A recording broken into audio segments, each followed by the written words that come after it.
นี่คือขัวแก้วหรือสกายวอล์กแห่งฮับอิฐในสปปลาวตั้งอยู่เมืองวังเวียงแขวงเวียงจันทน์เนาะและก็เป็นอีกหนึ่งสถานที่ท่องเที่ยวที่ได้รับการสร้างขึ้นใหม่และก็เป็นอีกหนึ่งจุดที่เราสามารถแนมเห็นความสวยงามของภูหินปูนและก็สายภูของเมืองวังเวียงได้อย่างชัดเจนและในปัจจุบันนี้เนาะการก่อสร้างแมนอยู่ในขบวนการในเรื่องของการตกแต่งและก็เก็บรายละเอียดต่างๆ ได้ข่าวมาว่าเพิ่นจะเปิดให้บริการในปี 2026นี่บ่เกินปี 2026เนาะนี่คือในส่วนที่เป็นภายด้านลุ่มแล้วก็เป็นจุดเฮาซื้อปีเป็นจุดให้บริการต่างๆแล้วก็นี่คือภาพบรรยากาศและวิดีโอนี้จะมีคำตอบนะสำหรับท่านไหนอยากรู้ว่าจะมาสถานที่ดังกล่าวนี้มาด้วยวิธีใดและมาเส้นทางใดเดี๋ยวจะนำพาทุกท่านมาจุดเริ่มต้นแมนจากตัวเมืองของวังเวียงเนาะก็คือเขตใจกลางเลย เดี๋ยวจะพาทุกท่านนำทางมาจุดเริ่มต้นเนาะเขาก็ออกจากในพื้นที่นี้มาเลยเนาะแล้วก็จะขับรถเลียบตามเส้นทางแคมเมนน้ำซองแล้วก็หรือว่าท่านจะเดินทางจุดใดก็ได้นอกของตัวเมืองวังเวียงแต่ว่าให้มุ่งหน้าข้ามน้ำซองไปอีกฝากทางกามด้านหนึ่งเนาะเพราะว่าฝากทางด้านนี้จะแมนเป็นตัวเมืองของเมืองวังเวียงและอีกฝากทางด้านหนึ่งจะแมนเป็นสายภูของเมืองวังเวียงนี่คือภาพบรรยากาศล่าสุดเนาะของเมืองวังเวียงจะเห็นได้ว่าสีสันและบรรยากาศก็เป็นปกติเนาะในช่วงระยะนี้จะมีฝนตกแดดมีแดดออกแดดแล้วก็นักท่องเที่ยวก็เข้าออกจังซี่นะก็เป็นภาพบรรยากาศที่เขาจะมักพบเห็นในตอนเช้าเนาะก็คือจะบ่เห็นมีนักท่องเที่ยวออกมาเที่ยวในตัวเมืองเพราะส่วนหลายแล้วก็จะเป็นบรรยากาศคอยคำยามแรงเนาะเพราะว่าตอนเช้ากับตอนสวยนี่นักท่องเที่ยวจะไปเที่ยวในจุดต่างๆของสถานที่ในตัวเมืองวังเวียงนั่นเองเนาะทุกท่านนี่ทุกท่านเนาะข้าพเจ้าก็จะขับรถออกจากเส้นทางในตัวเมืองนี่เนาะจะพาทุกท่านเลาะออกจากตัวเมืองไปแล้วเขาจะไปข้ามขวดน้ำซองนี่จะมีอยู่3จุดให้ข้ามได้ทุกท่านที่หนึ่งละแมนเฮาขี่รถออกจากตัวเมืองไปเส้นทางเลขที่13เหนือไปทางด้านข้างของตลาดเมืองวังเวียงเนาะแล้วข้ามที่ขวดเล็กจุดนั้นจะใกล้กว่าและจุดที่2แมนใส่สะพานรถจักรข้ามแมนข้ามอยู่ที่ขวาอูเนาะเป็นขวาเก่าของเมืองวังเวียงแล้วก็อยู่ในตัวเมืองกายจากนี้ไปน้อยนึงและจุดที่3แมนเป็นขวาที่เพิ่นสร้างขึ้นมาใหม่เนาะเป็นขวาใหญ่เลยสามารถนำใส่รถใหญ่ได้แล้วก็เป็นจุดที่เขาจะไปลินทำจังแล้วจะมีเขาจะสังเกตเห็นว่ามีขวาใหญ่ๆหรือว่าทางด้านข้างของตลาดกลางคืนของวันท็อปนั่นเองเดี๋ยวทุกท่านเขาจะข้ามทางจุดนั้นไปแล้วข้ามอีกฝากทางด้านหนึ่งเนาะของแม่น้ำซองเขาก็จะเห็นอีกวิวที่ทัดอีกลักษณะแบบหนึ่งนี่คือการปรับปรุงและเปลี่ยนแปลงใหม่เนาะของเมืองวังเวียงปัจจุบันนี่แมนถนนหนทางมีการปรับปรุงแล้วก็สะอาดงามตาขึ้นแล้วก็หนาอยู่ขึ้นแล้วก็สมกับเมืองท่องเที่ยวเนาะถ้าเฮาย้อนหลังกลับไปในหลายๆปีสิถนนหนทางก็แมนอายุการใช้งานแมนหลายปีเนาะตามสภาพนั่นแหละแต่ว่าตกมาฮอดปี2025เพิ่นก็ได้สมทบทุนเนาะในเรื่องของการปรับปรุงเส้นทางและก็การปรับปรุงทัศนะของตัวเมืองใหม่เนาะให้มันสมกับเมืองท่องเที่ยวเนาะคือภาพที่ทุกท่านเห็นอยู่นี่ข้าพเจ้าว่าสวยงามได้เนาะเมืองวังเวียงในปัจจุบันนี่สำหรับแขกเวียงจันทน์เนาะสถานที่ท่องเที่ยวลักๆเด่นๆของเมืองวังเวียงก็จะมีหลากหลายแต่ว่าเมืองที่ขึ้นชื่อของแขกเวียงจันทน์ก็คือจะเป็นเมืองวังเวียงแล้วก็เมืองพุนโฮงเนาะสามารถเดินทางมาได้หลายรูปแบบเลยบ่ว่าจะรถไฟทางด่วนเส้นทางเลขที่13เหนืออันนี้แมนเป็นในพื้นที่บางส่วนในของตัวเมืองวังเวียงนี่เนาะข้าพเจ้าก็จะพาทุกท่านนำทางมาเลยได้ทุกท่านออกมาตามที่ข้าพเจ้ามาเลยถ้าหากว่าท่านใดสนใจเนาะที่อยากจะไปเบิ่งอยากจะไปสถานที่ท่องเที่ยวดังกล่าวนี่ในอนาคตเนาะก็คือ10เปิดให้บริการแล้วเขาก็สามารถมาเที่ยวชมได้เนาะเพราะว่าตามที่ข้าพเจ้าสังเกตเห็นภาพโดยรวมแล้วก็ถือได้ว่าเพิ่นแล้วไปในหลายๆส่วนแล้วเนาะก็ยังมีแต่บางจุดเท่านั้นเองแล้วก็ไม่ยินทาง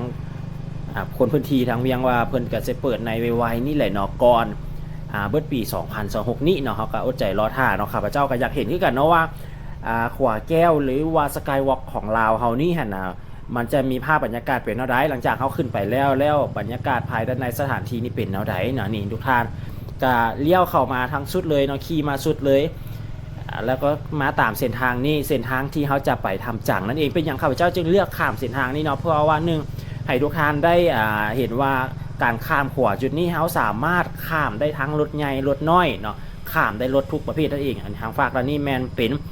ตลาดกลางคืนของท็อปวันนั่นเองเด้อเขาขี่ไปซื้อแม่นไปทำจังแล้วเขาเลี้ยวมาทางด้านนี้นี่เขาจะแม่นข้ามขวาน้ำซองนั่นเองเด้อทุกท่านเนี่ยนี่ทุกท่านเอาไปเขียนว่าป้ายว่าข้ามขวาน้ำซองฝากทางด้านนี้ที่ทุกท่านเห็นนะแม่นปิดตลาดกลางคืนของท็อปวันเนาะที่อยู่ส่วนทางด้านสุดเลยเพราะว่าตลาดกลางคืนมีอยู่2โซนนะทุกท่านเนาะมีโซนอยู่ใจกลางเมืองแล้วก็โซนแห่งนี้เพิ่นกระจัดเป็นอีก1โลเคชั่นเด้อถ้าทานใดมาเที่ยววังเวียงในปัจจุบันนี้ก็เห็นภาพบรรยากาศประมาณนี้เลยอันนี้แม่นเนาะอันนี้แม่นขวาใหม่เนาะของข้ามน้ำซองเนาะก็สิเป็นประมาณนี้เป็นขวาใหญ่เลยแหละเนาะสามารถนำไส้รถขนาดใหญ่ได้ข้ามมาทางด้านจุดนี้จะแม่นอยู่ส่วนทางด้านสุดเลยของตัวเมืองวิวทิวทัศน์บรรยากาศเหมาะแก่การที่เขาจะมาขับรถเที่ยวเหมาะแก่การที่เขาจะมาพักผ่อนนะสำหรับเมืองวังเวียงนอกจากเราจะได้เห็นวิวทิวทัศน์ของตัวเมืองแล้วเห็นธรรมชาติของเมืองวังเวียงสายภูหินปูนขนาดน้อยใหญ่สลับซับซ้อนกันเห็นวิวทิวทัศน์ตอนเช้าแล้วก็ตอนแรงเนาะก็จะเห็นภาพบรรยากาศที่ว่าเห็นนักท่องเที่ยวนี่เนาะเฮ็ดกิจกรรมต่างๆบ่ว่าจะขี่พารามอเตอร์ขี่บอลลูนนั่นเองแล้วตอนเช้าเขาก็จะเห็นสายภูหมอกเห็นวิถีชีวิตของผู้คนที่ดำรงชีวิตอยู่ในเมืองวังเวียงนี่ครับพระเจ้าว่าเป็นภาพบรรยากาศที่เขาออกจากเมืองหนึ่งมาชมอีกเมืองหนึ่งก็จะเปลี่ยนลักษณะอีกแบบนึงเนาะถ้าเขามาเที่ยวเมืองวังเวียงอย่างสิเขาก็จะได้บรรยากาศสายภูกิจกรรมต่างๆของเมืองวังเวียงก็จะมีหลากหลายมาสถานที่เดียวครบจบเนาะแต่เขาจะเว้าถึงในเรื่องของเอื้อนว่าสายน้ำแล้วก็จะเป็นเฮือนแพนี่เขาก็จะของเมืองวังเวียงเองจังสิก็จะเป็นอยู่ที่เมืองเฟืองถ้าเขาอยากจะไปชมบรรยากาศทะเลน้ำจืดเนาะคนเรามักจะว่ากันหรือว่าอยู่ที่หน้าเขื่อนก็จะแม่นเดินทางไปที่เมืองแก้วอุดมออกจากเมืองพนฮวงกับเมืองแก้วอุดมนั่นเองนะทุกท่านเนาะ3เมืองนี้เนาะเป็นโลเคชั่นของการท่องเที่ยวที่พ้นเด่นเนาะของเมืองวังเวียงของแขวงเวียงจันทน์เนาะก็คือมีเมืองวังเวียงเมืองแก้วอุดมเนาะแล้วก็เมืองเฟืองนั่นเองเด้อทุกท่านนี้มาตามเส้นทางข้าพเจ้าพามาเลยเด้อทุกท่านก็คือมาตามนี้เนาะเลาะเลียบตามสายน้ำของน้ำซองเนาะหรือเส้นทางเรียบแคมแม่น้ำซองถ้าเบื้องจากวิวทิวทัศน์ตามความเป็นจริงของปัจจุบันแล้วจะเห็นได้ว่าเฮาแนมอีกฝากข้างกำด้านนึงไปหาตัวเมืองของวังเวียงจะเห็นสิ่งก่อสร้างใหม่ๆที่เกิดขึ้นโดยเฉพาะแมนตึกอาคารที่พักอาศัยโดยที่เพิ่นกำลังสร้างอยู่ในปัจจุบันนี่คือที่ทุกท่านเห็นเนาะคล้ายกับหางผึ่งในทุกท่านนั้นแม่นเพิ่นสร้างใหม่ได้ทุกท่านเนาะกำลังเกิดขึ้นใหม่เลยแล้วก็จะเห็นว่าอยู่เรียบแคแม่น้ำนี่จะมีแต่ตึกที่เป็นอาคารเนาะแล้วก็จะเป็นโรงแรมแล้วก็จะมีอีกจุดนึงเนาะเอาขึ้นไปชมวิวของสายน้ำซองแล้วก็ขึ้นไปชมวิวของตัวเมืองวังเวียงแล้วก็ภาพบรรยากาศได้ก็คือเอิ้นว่าอิเลเว่นเนาะเป็นอีกหนึ่งโรงแรมเนาะที่เพิ่นให้เฮาสามารถขึ้นไปชมบ่าทางด้านอันเทิงได้เนาะแล้วก็ถัดต่อมาก็คือสิเมนภาพบรรยากาศประมาณนี้หากว่าท่านใดมาเที่ยววังเวียงในระยะนี้เนาะก็จะเห็นสีน้ำของน้ำซองกับเป็ดประมาณนี้เนาะเพราะว่าฝนตกในระยะนี้แหละแม่นถือว่ามื้อนึงอาจจะมี2ฤดูก็มีเนาะมีฝนตกแดดออกจังซี่นะในบางช่วงบางเวลาแต่ว่าคือดีทุกท่านเข้าใจกันแล้วนะว่าในระยะนี้มันจะแมนเป็นฤดูฝนทางลาวเขาเนาะก็จะมักพบเห็นภาพบรรยากาศที่ว่าบางครั้งที่เขามาเที่ยวก็จะมาเจอในภาพบรรยากาศที่ว่าฝนตกแต่ว่าหลังจากฝนตกแล้วข้าพเจ้าได้มาสัมผัสกับอยู่ที่เมืองวังเวียงนี่รู้สึกได้ว่าเขาก็จะเห็นสายภูหมอกเนาะได้เห็นภาพบรรยากาศที่ว่าอากาศเย็นสดชื่นได้เนาะอยู่ที่นี่แล้วก็ตอนเช้าๆนี่จะเห็นสายหมอกงามเลยเนาะนี่ก็คือความเปลี่ยนแปลงและก็สิ่งที่เกิดขึ้นในปัจจุบันนี้เนาะของเมืองวังเวียงนี่ก็คือภาพทางด้านนี้เขาจะเห็นว่าเป็นเอื้อนว่าเป็นรีสอร์ทเนาะเป็นเงินพักเรียบแคมแม่น้ำซองแล้วก็จุดนี้จะแม่นเป็นห้านอาหารเรียบแคมแม่น้ำซองเนาะก็ยัง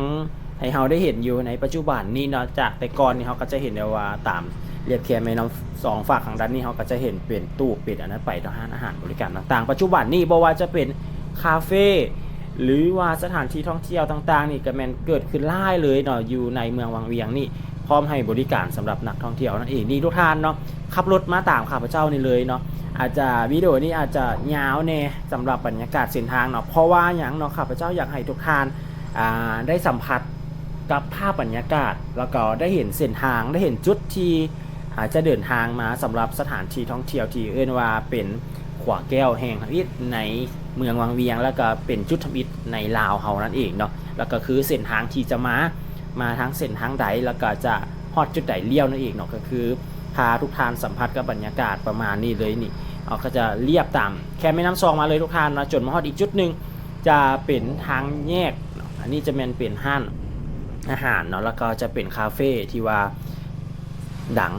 แล้วก็นิยมมีนักท่องเที่ยวนี่นิยมมาเนาะอาหารเพิ่นก็แซ่บได้เนาะข้าพเจ้าก็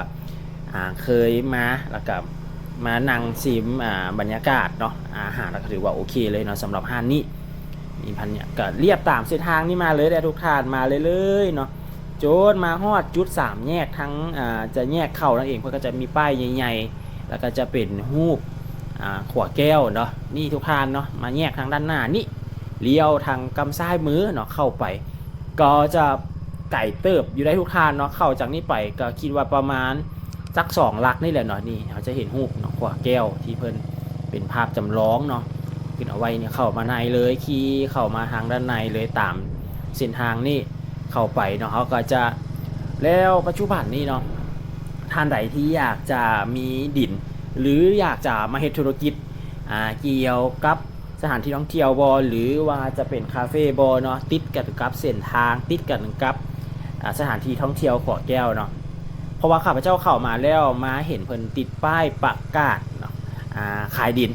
ในเส้นทางเส้นนี้หันหลายได้ก็บ่ได้สอบถามราคาแล้วก็บ่ได้สอบถามรายละเอียดเนาะแต่ว่าเห็นเพิ่นขึ้นป้ายว่าจะ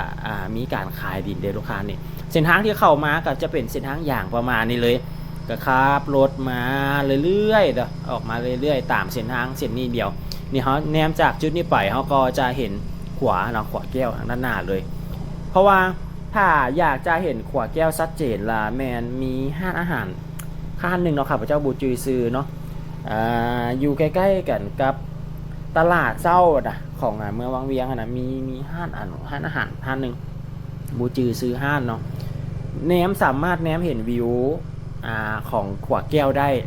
ทางจุดนั้นเนาะแล้วก็เขาก็จะสามารถข้ามมาทางฝากกรรมนี้ได้เลยทุกท่านเนาะทางด้านหน้านั่นเองทุกท่านก่อนที่จะขึ้นไปฮอดขวดแก้วหันนะมันจะได้ขี่ลิฟต์เนาะขี่ลิฟต์ขึ้นไปหลังจากนั้นจะได้ย่างผ่านอีกจุดหนึ่งแล้วก็จึงย่างไปฮอดขวดแก้วเนาะเขาก็จะเห็นจะเห็นได้ว่าอันนี้คืออีกเป็นรูปแบบหนึ่งเนาะก่อนที่เขาจะขึ้นฮอดขวดแก้วได้ก็คือต้องได้ขึ้นลิฟต์ได้ย่างแล้วก็จึงไปฮอดขวดแก้วเนาะนี่พื้นที่ดินนี่ขับเจ้าว่าดินจุดนี้งามเลยอยากได้เนาะแต่ว่าทุนทรัพย์ของตัวเองมันบ่เพียงพอเนาะอยากได้ดินอยู่วังเวียงอยากเฮ็ดเป็นธุรกิจเป็นโฮมสเตย์บ่เป็นอันนั้นไปเนาะครับพระเจ้าอยากได้เนาะแล้วเพราะว่ามักบรรยากาศดินของกี้นี่เนาะนึงมีทุ่งนาแล้วก็มีสายภูอย่างซี่เขาสามารถพัฒนาให้กลายเป็นโฮมสเตย์ได้เนาะกับดังกล่าวนี่คักแท้ละมันอยู่ที่เมืองเฟืองนี่โอ้สายภูนี่สวยงามหลายเนาะภูใหญ่ๆอย่างซี่เนาะเฮ็ดโฮมสเตย์นี่ได้เรื่องเลยอยู่เมืองเฟืองนี่มาเรื่อยๆเนาะทุกท่านนี่เขาก็จะเห็นส่วนของประชาชนเนาะแล้วก็จะมีทางเข้าทางด้านหน้านั่นเองเนาะปัจจุบันนี้เพิ่นก็ยังอยู่ในการปรับปรุงในพื้นที่ดังกล่าวอยู่เนาะเรื่องของข่าวสารเนาะที่จะเปิดให้บริการเดี๋ยวข้าพเจ้าจะมาอัปเดตให้ทุกท่านได้รับชมอีกทีนึงแล้วก็จะพาทุกท่านมาสัมผัสว่ามันเป็นแนวใดแล้วมีวิวทิวทัศน์เป็นแนวใดเนาะหลังจากที่เฮาขึ้นไปแล้วนะมื้อใดที่เพิ่นเปิดเดี๋ยวข้าพเจ้านั่งรถไฟจากนครหลวงเวียงจันทน์เนาะมาที่นี่ให้ทุกท่านได้รับชมน้ำกันเนาะเพราะว่าปัจจุบันในการเดินทางออกจากนครหลวงเวียงจันทน์มาวังเวียงเนาะนั่งรถไฟก็ใช้เวลา58 นาทีเนาะปีรถไฟก็ราคาประหยัดก็470 บาทนี่แหละเนาะทุกท่านเนาะนี่มาฮอดแล้วเนาะสำหรับสถานที่ท่องเที่ยวแห่งทำอิฐในสปป.ลาวแห่งที่ของเมืองวังเวียงก็คือขวาแก้วนั่นเองนี่เนาะภาพทางด้านหน้านี่เพิ่นก็จะเฮ็ดเป็นบอนจอดรถเนาะสำหรับนักท่องเที่ยวที่เข้ามาเที่ยวและนี่ก็คือเข้าไปทางด้านในเนาะประตูเข้าก็คืออยู่ทางด้านนี้นี่เราก็จะเห็นในจุดนี้จะเป็นลิฟต์เนาะขึ้นไปนั่นเองนี่ก็คือเส้นทางที่พาทุกท่านมาแล้วก็คือภาพบรรยากาศล่าสุดเนาะของสถานที่ท่องเที่ยวดังกล่าว